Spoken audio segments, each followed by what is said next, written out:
And many people go through life never getting in touch with their greatness because of the lack of motivation to push themselves, or because they have not found something that they believe to be worthwhile to challenge them.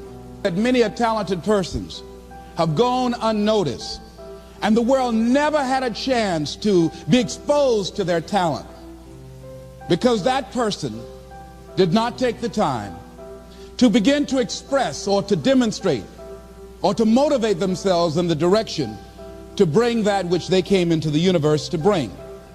Many people will leave the universe without a trace. No one will know they were here.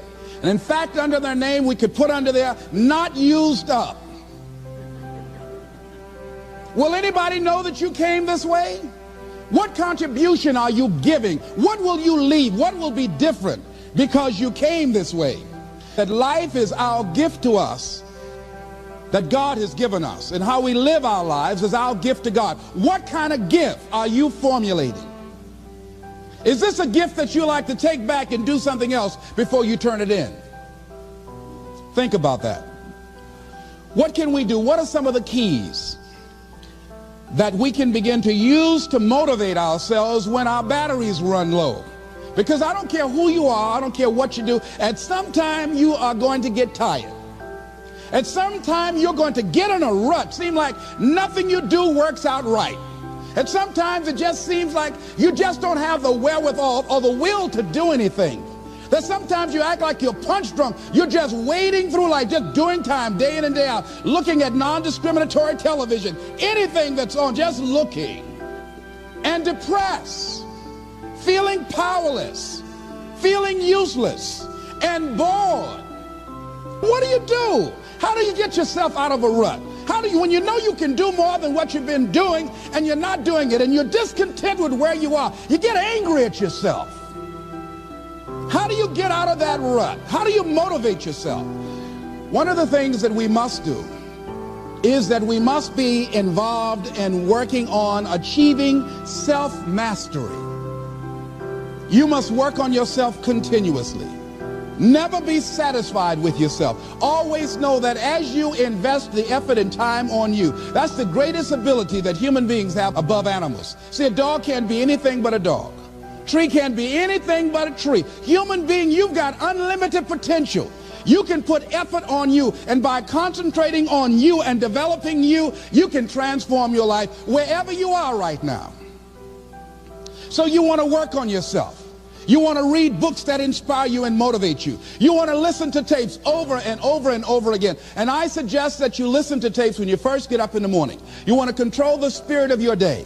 When you first wake up in the morning, your mind is operating at 10.5 wave cycles per second. That's when the subconscious mind is most impressionable. Whatever you hear in the first 20 minutes when you wake up, that will affect the spirit of your day. When you listen to tapes, listen with relaxed belief, believing that this can happen for you. And by listening to them, listen to them over and over and over again, and you will get a breakthrough. You can listen to the same tape for months, and all of a sudden you hear something you never heard before. It have a special meaning for you. Or read the same book over again, and you find some special insight. You said, I can't believe I didn't see that the first time. So you want to be involved in developing yourself. Most people won't do that. Most people won't take that kind of effort and invest that kind of energy in themselves, because they will fall prey to that conversation within. Oh, don't do that. You don't have time. You're too busy. You're too caught up in the rat race. Most people won't do that. Well, they won't take time to go to lectures. They won't take time to go to seminars. They won't take time to go to classes to improve themselves. And as you continue to work on yourself, you will begin to expand your vision of yourself. You begin to work towards self-mastery. And you will begin to see it reflect itself in all the dimensions of your life, your mental life, your physical life, your social life, in your relationships, your monetary life.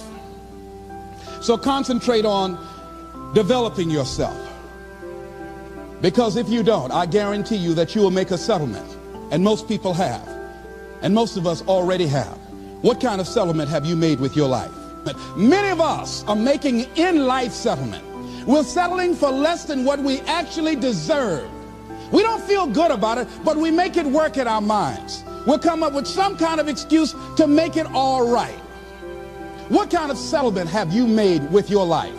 Many of us settle for less than what we want out of relationships because we don't have the courage to change them. The next thing is, in order to begin to find some keys to self-motivation to drive yourself, in addition to working on yourself, and as you work on yourself, you feel good about yourself, and as you feel better about yourself, you treat yourself differently. Develop a health plan. See, you can't feel well and do well if you don't have good health.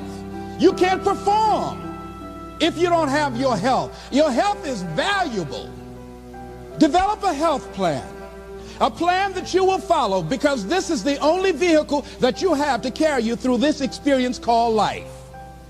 And you want to take good care of it because you love you enough. You care enough about you. And that's not easy. It is not easy having a health plan and sticking to it. But you're worth it doing it again and again and again. Next thing is, as you take care of yourself, the next key is keys to motivation, to self-motivation. You want to live life with energy and passion. You want to make a conscious effort to be lively. See, in life, you either saying hello or goodbye. You either on the way or in the way. You want to be happy. You got a lot to be thankful for. But you watch some of the faces around you every day. And I tell you, some of these faces, they will put you in a depressed state of mind. So you want to avoid these kind of faces. When you see them coming, turn your head. The things that you say to yourself, you want to watch them, and in watching them, you want to take charge. So you've got to learn to stand up to yourself inside yourself and short circuit, override that conversation that's always going on. 85% of what that conversation will tell you is negative. It's negative. It will tell you you're tired when you really are not tired. It will tell you you can't do it. It will fill you with fear. So you've got to watch that conversation. And when you find it going on, you've got to stand up to it and say, I'm going to do this anyhow. I'm afraid, but I'm afraid not to do it. And I'm not going to let you stop me. The biggest challenge that you will have in life is you. There's an old African proverb that says, if there's no enemy within, the enemy outside can do us no harm. The next thing that is a key to self-motivation is that you've got to ask yourself, what do I want out of life? What do you want out of life? What do you want out of a job? What do you want out of a career? What do you want out of a relationship? What do you want? What gives you your life? How will you know when you got it? What will make you happy? You need to know. You need to start asking yourself some questions. What do I really, really, truly want? You need to be exact about that. Don't be vague. Oh, I just want to be happy. That's too vague. What will make you happy? How will you know when you got it? Zero in on it. Be exact. Be specific.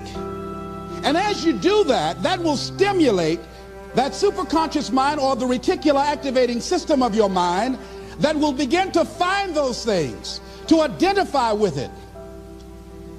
And once you begin to determine that which you want, take the time to write it down. Don't just think about it. Write it down. That is a subjective process that engages the subconscious mind. Write it down. Once you write it down, read it 3 times a day, morning, noon, and night. Why is that important? Because what it will do, it will cause you to focus. It will cause you to concentrate. When that other conversation is going on telling you what you cannot do, telling you all of the impossibilities and all of the obstacles, your concentrating will begin to create a larger vision within yourself, and you start looking for and seeing some new opportunities. You start creating some openings for yourself. As you begin to read that every day, day in and day out, that will make you focus. That will discipline your thinking. And you'll get all kind of creative ideas. As I talk to you right now, being involved in this immersion process, you're going to create some openings for yourself. You're going to get some ideas. You're going to feel your adrenaline flowing, and you're going to think about something, some idea you had, and you say, I want to go back and I'm going to look at that again from a different vantage point, not from the level of the problem or the obstacles that I encountered, but from a higher vantage point. Because what you will begin to see and to know as I talk to the higher consciousness within you, that you are powerful, that you are a miracle worker. And that inner conversation has conditioned you to believe that you are not. And as you begin to discover the truth of who you are, whatever challenge that you're facing in life, and if you're living, you're facing some challenge, you'll begin to know that you're powerful and that you're a miracle maker.